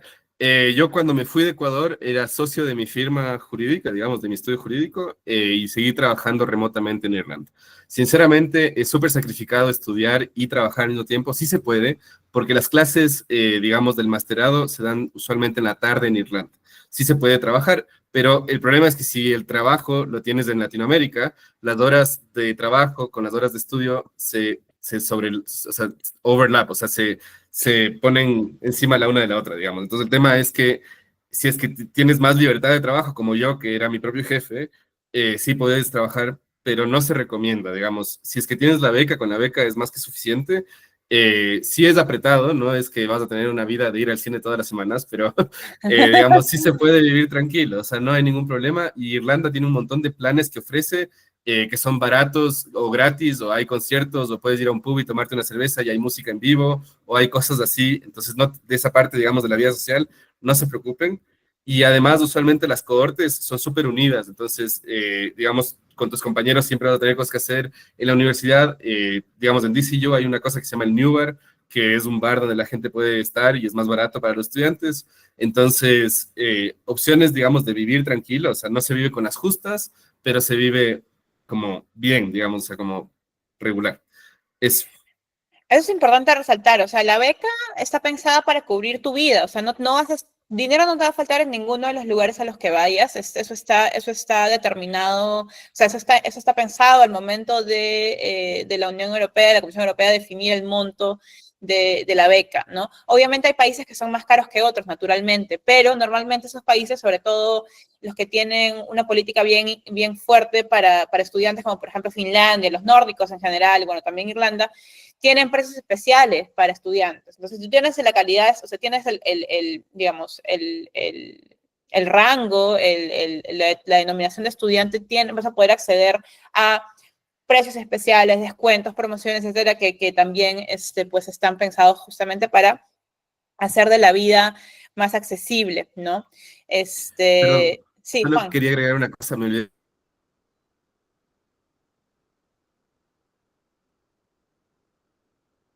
Sí, perdón, sobre el tema y el pasaporte, y de ahí se puede hacer otras cosas por fuera de eso, pero básicamente es de eso, depende de eso. Perdón, se cortó, ¿me escucharon bien? Sí, se cortó un poquito, o sea, al inicio no te escuché, entonces no sé. Sí, no, que la visa de estudiante, si venimos, por ejemplo, de Latinoamérica y tenemos que sacar la visa de estudiante, permite trabajar 4 horas, medio tiempo, básicamente. Eso es lo que estaba diciendo. Ok, buenísimo. Tenemos una última pregunta de Vanessa, dice, si ya tienes un doctorado, ¿puedes acceder a una beca completa? Ya le respondí, Lili. Sí, ya respondí. Ok, Felipe ha levantado la mano, Felipe. Hola, buenas tardes. Mi duda es si tenemos que tramitar una visa individual para cada país en el que estaríamos estudiando durante el programa. Depende Eso es... de si eres estudiante de Derecho o Computing, porque depende de los países. Tú primero tienes que tener una visa para Irlanda para venir y después vas a aplicar a un documento que se llama el IRP, Irish Residence Permit, y con eso puedes viajar a la área Schengen. Así que puedes irte al otro país. ¿No puedes?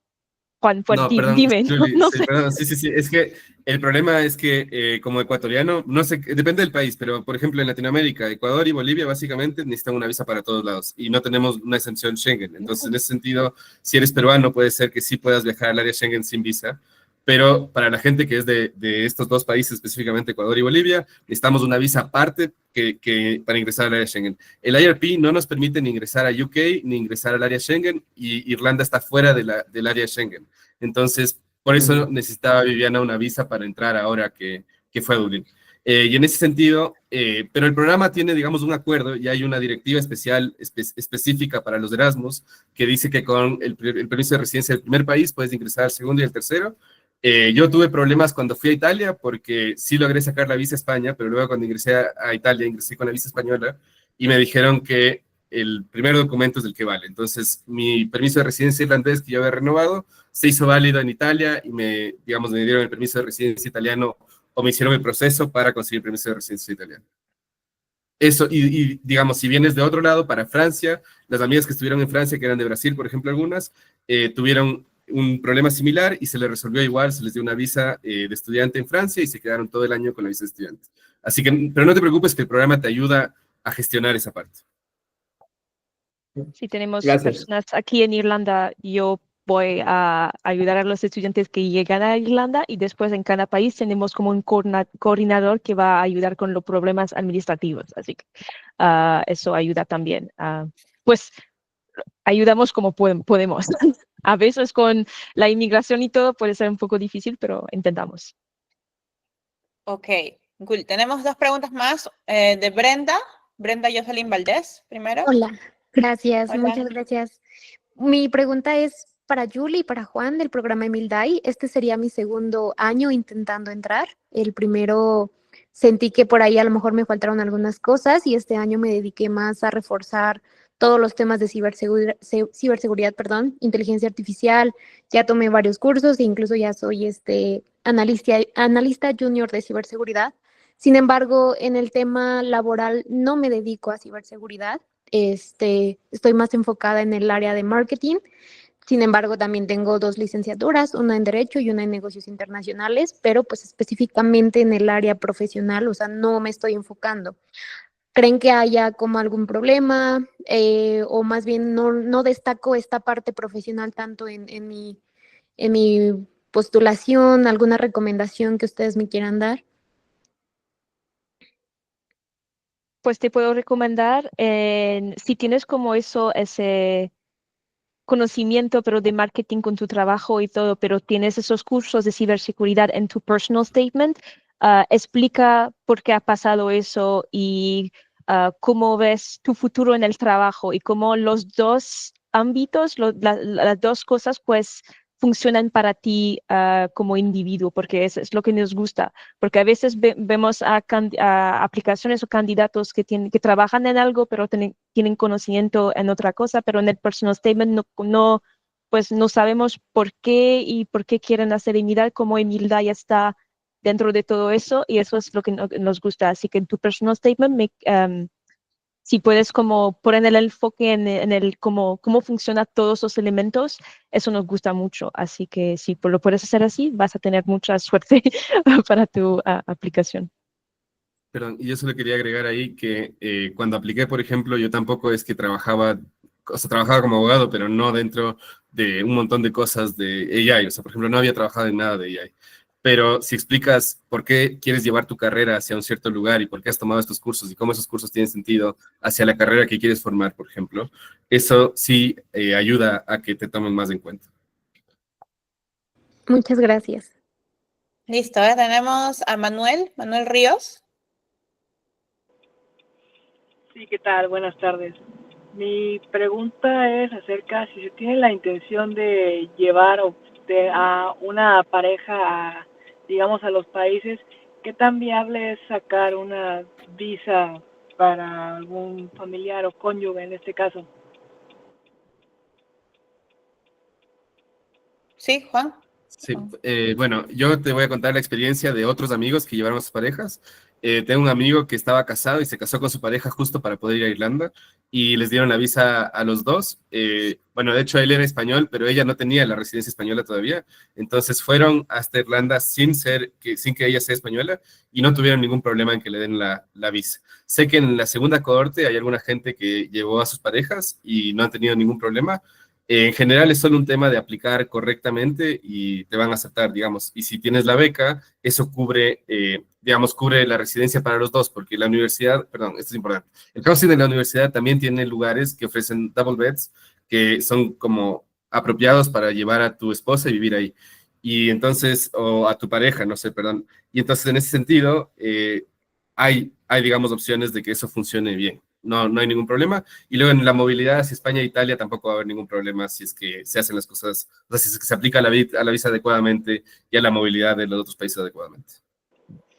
Sí, perdón, tienes que estar casado entonces, solo así. No necesariamente, puede también ser solamente tu pareja. Hay una visa que se llama la visa de pareja, que es, o sea, no necesariamente depende del país, pero es que no puedo darte las reglas generales, porque una cosa son las reglas que aplican a Irlanda y otra las del área Schengen. Yo te puedo decir que para el área Schengen específicamente no necesitas estar casado, basta, hay una de pareja y tienes que haber convivido 2 años antes con tu pareja, no tienes que estar unido de hecho tampoco o tener una de estas situaciones, pero digamos, sí se puede. Y de ahí en Irlanda no estoy seguro cómo funciona porque no llevé a mi pareja, pero estas 2 personas que yo te digo estaban casadas específicamente en el caso específico. No sé si Julie tiene tal vez el dato más específico.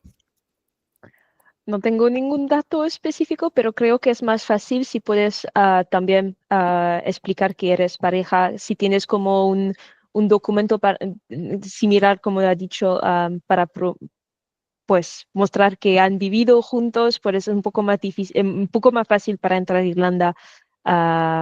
Pero no conozco unos alumnos que tienen su pareja aquí, así que si quieres enviarme un mail, lo puedo preguntar a los estudiantes y dar una respuesta más como formal, porque ahora no tengo un dato específico. Vale. Listo, muchas gracias. Ahora pasamos con Orlando Cabas. Hola, ¿cómo están? Un gusto. Muchas gracias por toda la información. Es un placer. Yo soy abogado venezolano y bueno, esta pregunta es realmente abierta para ambos, para Julie y para Juan, y va un poco relacionada con lo que mencionó Brenda anteriormente, porque tengo un caso, yo soy abogado venezolano, pero no tengo mucha experiencia como abogado ejerciendo el derecho, más allá de la investigación. Digamos que, bueno, yo me gradué en el 2021, pero desde entonces me he dedicado, en la parte de derecho, me he dedicado más que todo a la parte de research. De hecho, actualmente estoy por publicar un artículo científico en una revista de la universidad, pero esa es mi principal experiencia como abogado, porque también por circunstancias me he vinculado más a la parte de marketing también, pero realmente mi interés es relacionar mi carrera con la industria de la tecnología. Por esa razón también he tomado algunos cursos de AI, algunas certificaciones, incluso en Data Protection, y estoy haciendo actualmente una certificación en Computer Science. Entonces, es más que todo para saber eso, si es un perfil válido sin tener mucha experiencia laboral en la parte del derecho, aún así teniendo el background en la parte de tecnología y el grado en derecho como tal, el pregrado en derecho. Si no hay ningún problema. Julie, ¿puedo responder esta pregunta? Sí, claro. Pues sí, no, si tienes como tenemos alumnos que tienen como una licencia de derecho, pero solo han trabajado con compañías o con industria, con cosas que no son muy específicas al uso de datos y la inteligencia artificial. Así que como tu diploma y lo que has hecho con tu diploma no es tan como importante. Lo que nos gusta es experiencia, has hecho un curso, una disertación, has escrito un artículo, si tú has hecho algo más con el tema de inteligencia artificial, tecnologías y datos, eso nos gusta. Así que si lo puedes mostrar en tu CV, en tu personal statement, eso muestra que tú eres más que tu que tu diploma que dice derecho, que tú entiendes que estamos como en un mundo en el que las cosas están cambiando con el uso de datos e inteligencia artificial, y puedes usar tu conocimiento del derecho para como usarlo en el mundo de tecnologías también. Así que creo que con tu perfil, lo que tú me estás diciendo ahora, pues pienso que tienes un perfil muy fuerte para EMILDAI también, porque tienes esa base de derecho, pero tienes esos cursos y esa curiosidad para datos y inteligencia artificial. Muchas gracias. Perdón, y solo yo quería agregar ahí una última cosa, y es que, por ejemplo, mi perfil y el de... Yo tengo una maestría en investigación antes de la maestría del EMILDAI, y entonces mi carrera de vida es hacer investigación, eso es lo que yo quiero hacer, y quiero perseguir un PhD, pero mi mejor amigo del EMILDAI era un argentino que también tenía solo experiencia en investigación, nunca había trabajado en un buffet, y ahora, digamos, después de graduarse, acaba de irse a Yale a hacer investigación y ahora estudia en Yale. Entonces, digamos, yo me aceptaron en Cambridge para hacer PhD, pero no ingresé este año por algunas cosas, pero no importa. Lo que quiero que sepas es que sí hay un perfil académico de investigador en el EMILDAI, y además tienes la oportunidad de hacer investigación con Eduardo Celeste dentro del DCU Law and Tech Cluster, digamos, que existe ahí. Y él es el director del programa y es excelente, es uno de los mejores investigadores que existe en Irlanda y ganó el premio al mejor investigador el año pasado. Solo para que sepas que hay una gran apertura a la investigación dentro del EMILDAI, digamos.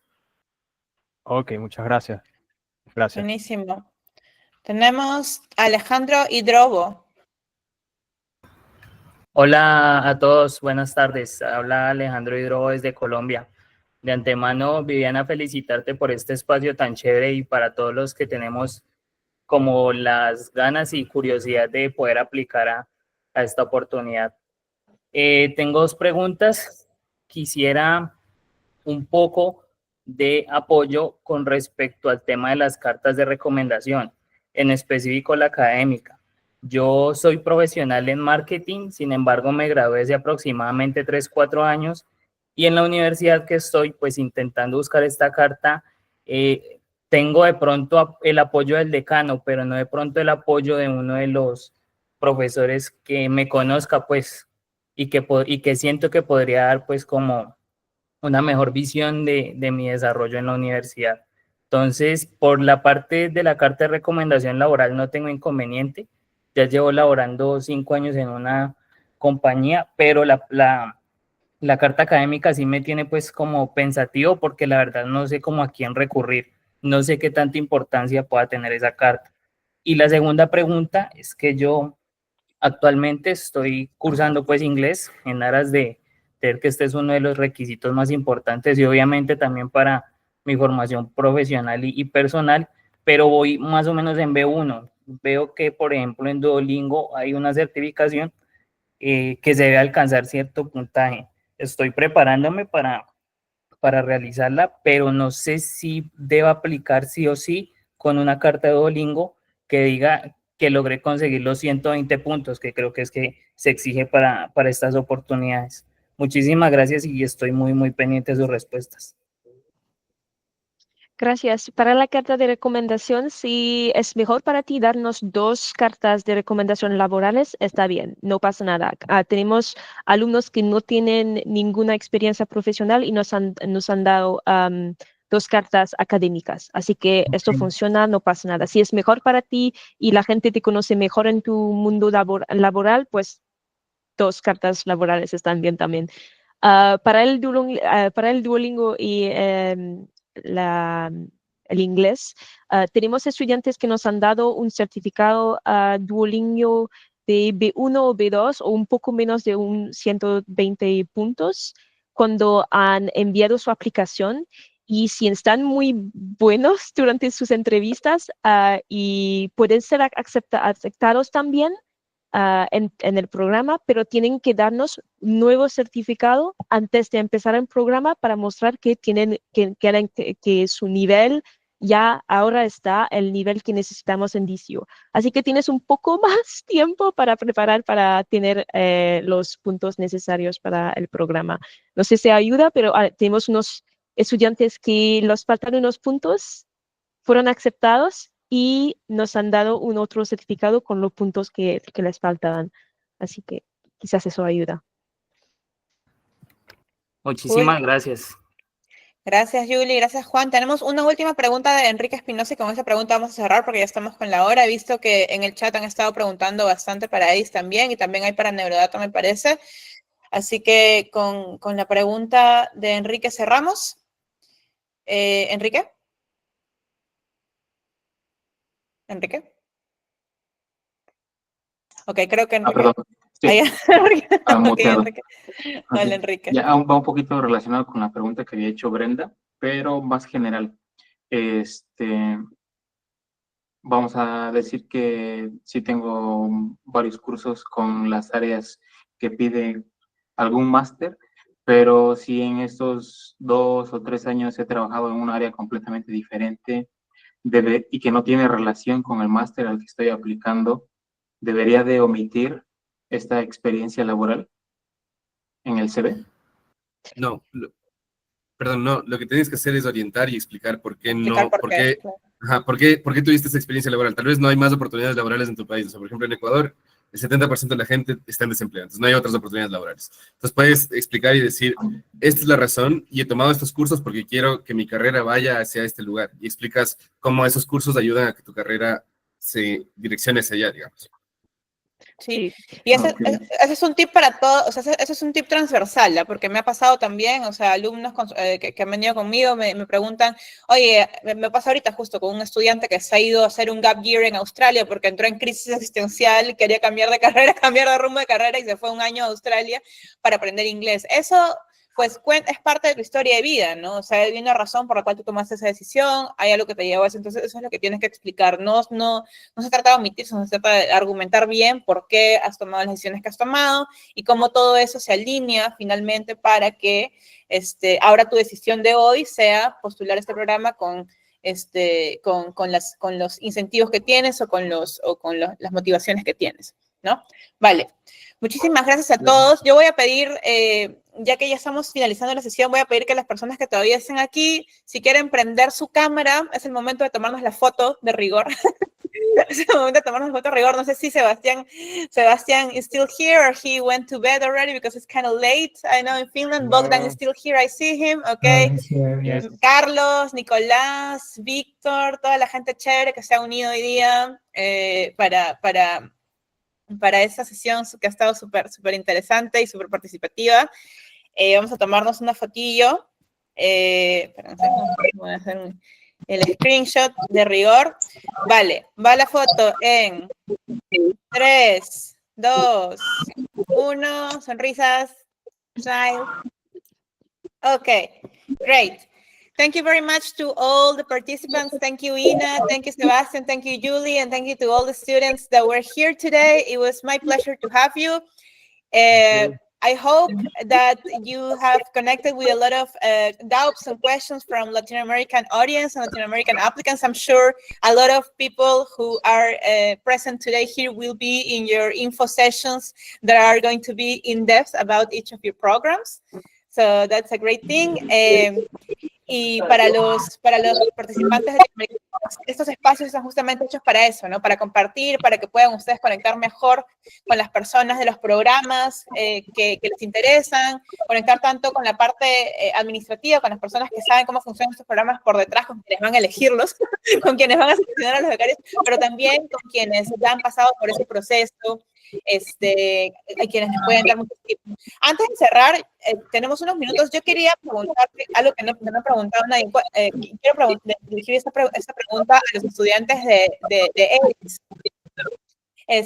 ¿Cuál ha sido, dentro de todo el proceso de aplicación, qué fue lo que les resultó a ustedes más difícil o más retador o en qué recomendarían a los futuros aplicantes que se entren para la aplicación a EDiSS? Para una aplicación exitosa. No sé quién toma la palabra, si Carlos, Víctor, Alex o Nicolás. Bueno, creo que nadie está, así que yo lo tomaré ahorita. Carlos es proactivo, me encanta. Ya. Sí, ya. Yo estaba pensando. Están conectados, van ustedes. No, es que estaba pensando porque es una pregunta amplia.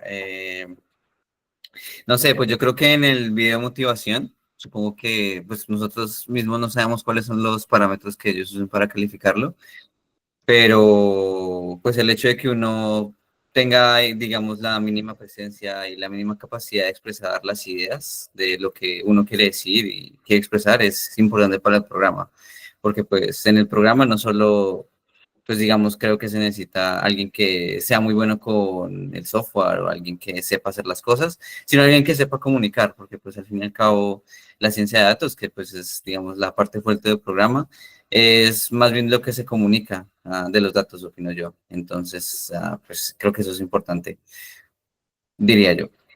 Vale, buenas, Nicolás. ¿Alguna otra opinión? Carlos, Víctor, Alex. Yo diría, pues yo quisiera ahí como contribuir, que me parece importante que digan, por ejemplo, en el video de motivación o en alguna parte, incluso si no tienes la experiencia previa, como algunas personas han indicado, porque este programa es como lo que tú necesitas para mejorar tu carrera, porque entonces pasa que tú puedes decir, ok, no tengo la experiencia previa, pero yo siento que este programa me va a ayudar en mejorar en este aspecto para poder actualmente tener una carrera en ese sentido. Yo creo que es eso, es como dejar muy claro por qué quieres ese programa, que no sea, pues, digamos, genérico, de que solo estás aplicando a todos, claro, pues, a lo todos que los caiga. Erasmus que Lo que eso. caiga Entonces, y el que e quede incluso bien. estás aplicando a varios, que es válido, pues poner como algo específico de cada uno, diría yo. Sí. Buenísimo. Aquí Víctor está poniendo que en el chat que para los que entren a EDiSS, él regala una bolsa de salmiakki. No recomiendo el salmiakki. I don't recommend salmiakki. Was one of my most traumatizing experiences from Finland, eating the salmiakki. Yes, but somehow Finnish people love it. Yeah. Buenísimo. Oigan, chicos, muchas gracias por estar aquí. Muchas gracias a los coordinadores. Thank you all of you for being here, and thank you to the participants too. This is the end of the session. We are on time. Un abrazo a todos y con eso cerramos la sesión de hoy.